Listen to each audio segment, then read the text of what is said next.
Salut. Bon, cette année, je me suis décidée à étudier particulièrement les livres de Samuel, de Roi et d'Ésaïe. Et du coup, voilà, je suis dans la 8e fois où je relis le premier chapitre de 1 Samuel. Et moi, en fait, s'il y a un personnage de la Bible à laquelle je m'identifie, c'était Anne. Anne, chapitre 1 de 1 Samuel.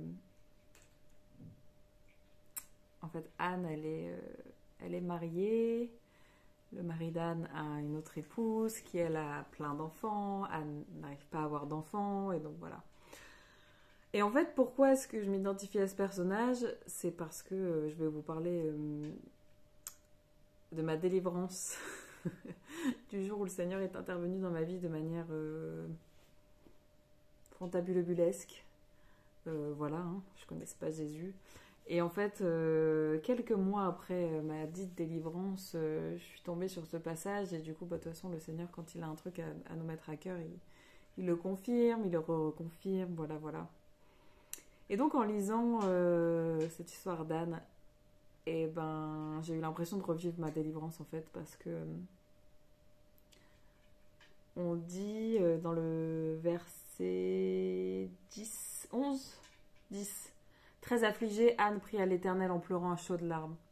En fait, si on connaît l'histoire de Anne, c'est que elle est vraiment au bout de sa vie parce elle veut être maman. Et tellement qu'elle fait des promesses au Seigneur que si jamais il lui donne cet enfant, elle lui consacrera. Et en fait, je trouve qu'il est... Moi, je suis la reine de prôner la vulnérabilité, en fait. Et en fait, mon témoignage, euh, il est tellement explosif, il est tellement puissant, il est tellement riche que je pourrais faire 150 vidéos pour partager des bribes de mon témoignage de comment j'ai donné ma vie à Christ. Mais là, particulièrement, ce soir, je voulais insister là-dessus et vous donner une partie de à quoi ça peut ressembler une délivrance en Christ et à quel point, moi, franchement, à l'époque, j'en avais aucune idée de ce qui était en train de se passer. En fait, il y a 1 an et demi, au mois de juin 2022, j'étais arrivée à un stade de ma vie où j'en pouvais plus, en fait.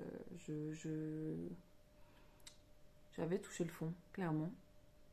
J'avais touché le fond, je passais de relation en relation en relation, et, et je donnais toujours le plus profond de mon cœur, je me livrais, je donnais tout l'amour que j'avais en moi, et en fait, à chaque fois, ça suffisait pas, et j'en suis arrivée à un stade où j'ai pété les plombs. Alors moi, je connaissais Jésus parce que ma meilleure amie est chrétienne depuis pas toujours, mais en tout cas depuis que je la connais, ça va faire 10 ans cette année.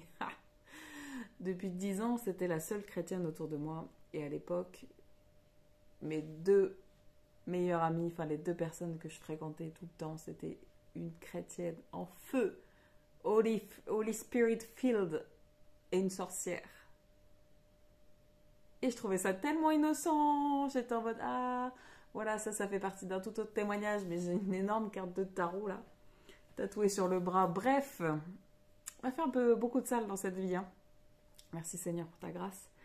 Et en fait, donc voilà, je connaissais Jésus, mais moi, j'étais en mode, ouais, non, loi de l'attraction, l'univers, je commençais un peu à être là-dedans, l'ésotérisme, grave, tout ça et tout. Bref, et le Jésus, je voulais surtout pas en entendre parler. Et du coup, donc j'en arrive au bout de ma vie, vraiment, je viens de me faire lourder, et là, je me dis, non, c'est pas possible. Je dis, c'est pas possible.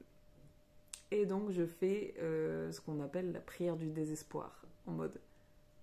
J'ai demandé, c'est clairement au Seigneur, si t'existes là, toi là, d'un ton très dédaigneux en plus, toi là-haut là, si t'existes, fais un truc pour moi parce que moi je vais me foutre en l'air.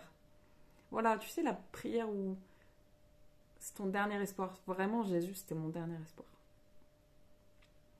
Voilà, la soirée passe. Non, ça, je sais plus c'était à quelle heure la soirée passe. Le soir, je sors avec cette dite amie sorcière et un pote du collège. Voilà, bref. Comme d'habitude, ni plus ni moins, on picole, on se retrouve dans une soirée avec un dude que j'avais fréquenté il y a des années, qui avait essayé de me serrer quelques mois avant, alors qu'il m'avait invité chez lui et que j'ai appris qu'il vivait avec sa femme, quoi. Enfin, tu vois, toujours les bonnes fréquentations, on adore. Voilà, hein, clairement, de toute façon, la viande fraîche saoule, tu peux être sûr que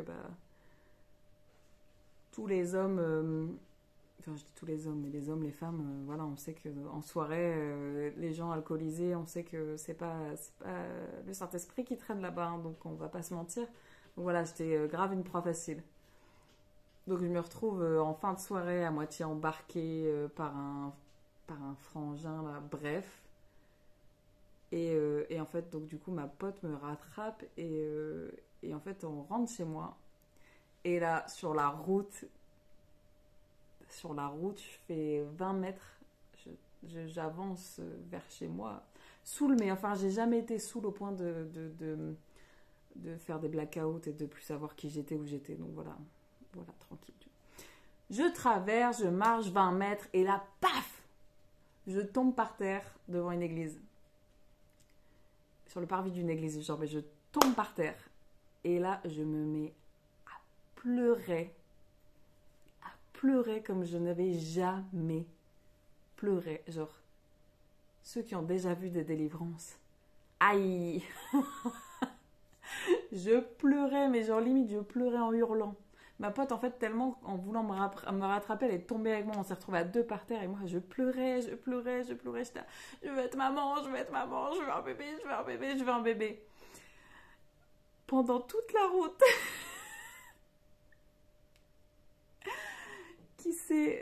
qui a séparé ce bar de ma maison, je pleurais de cette façon. Genre vraiment, un gros, gros, gros bouillon. Et voilà, c'était je vais être mère, je vais être mère, je vais être mère. Ma pote me disait, mais c'est pas grave, t'inquiète, t'as pas besoin d'un homme, tu vas être mère, pas de problème, t'inquiète pas chérie. Voilà, j'étais en mode... à cette période de ma vie, je crois que j'avais commencé à me renseigner pour des démarches pour faire une PMA, pour faire un enfant toute seule et tout. Voilà, je rentre chez moi. J'étais épuisée, c'est-à-dire que d'habitude, même bourrée, j'étais un hôte parfait en fait. Tu venais chez moi, je te dépliais le canapé, je te sortais les belles couettes, les draps qui sentent bon, les petits oreillers, bref, j'allais pas me coucher tant que t'étais pas bien chez moi. Là, je suis allée me coucher, j'ai calculé personne. Frère, tu dors à gauche, tu dors à droite, tu dors sur le canapé, tu dors dans la baignoire, je m'en fiche, je suis allée me coucher, paf. Et le lendemain, s'en est suivi genre 24 heures de purge, genre de purge. Vraiment, le Seigneur, il a sorti tout ce qu'il y avait à sortir. Et je me souviens que j'étais dans mon lit, dehors c'était la Gay Pride. Et j'étais en train de me dire, ah, je suis même pas à la Gay Pride. Parce que bon. CF, vidéo précédente, j'étais aussi dans la communauté LGBT, hein, mon identité de genre, ma sexualité, ma bataille, hein, tout ça, tout ça. Et, euh, et voilà, et en fait, j'avais pas pris conscience tout de suite que c'était une délivrance. Il m'a fallu, ça c'est arrivé en juin, je crois qu'il m'a fallu arriver au mois d'octobre pour comprendre que ça avait été une délivrance et ce qui s'était passé. Mais en fait, les fruits qu'il y a eu, c'est qu'à partir de ce jour-là, j'ai commencé à me dire, bah Fantine, en fait, t'es quelqu'un de bien, arrête de toujours te dénigrer, arrête de toujours dire que t'es nul, que t'es une bonne à rien. En fait, moi, j'étais quelqu'un qui me... Enfin, je laissais l'ennemi gagner sur mon esprit, quoi. Je m'auto-flagellais H24. Et à partir de là, j'ai commencé à dire à ma meilleure pote, je vais venir à l'église avec toi. Donc un jour, franchement, je ferai une vidéo, elle sera assise à côté de moi là et elle vous racontera l'avant-après. Elle vous racontera avant-après. Je pense que là, on commence à être mûr. J'adore l'entendre parler de ça et elle aime bien en parler aussi, je pense. Et du coup, voilà. Du coup, j'ai commencé à aller à l'église tous les dimanches. C'était au mois de juin. Au mois de juillet, il y a eu une annonce comme quoi ils cherchaient des professionnels, enfin des gens pour filer un coup de main au service des enfants. J'ai commencé à les servir. Ça veut dire que je m'engageais à venir à l'église le dimanche alors que moi, j'étais en mode non, mais si je rencontre quelqu'un, j'aurais pas envie d'être à l'église le dimanche, c'est vive la grasse mat et tout. Maintenant, depuis ce jour-là, Seigneur-là, je n'ai pas manqué un dimanche. Je n'ai pas manqué un dimanche à l'église. Genre, même quand je manque un dimanche, je regarde les vidéos en replay ou je regarde en live, mais Dieu est grand. Dieu est grand. Et je peux vous dire que là où il est allé me chercher, là où il m'a sauvée, personne, enfin, j'aurais jamais pensé que je serais là en train de vous parler aussi épanouie, aussi heureuse que je le suis aujourd'hui.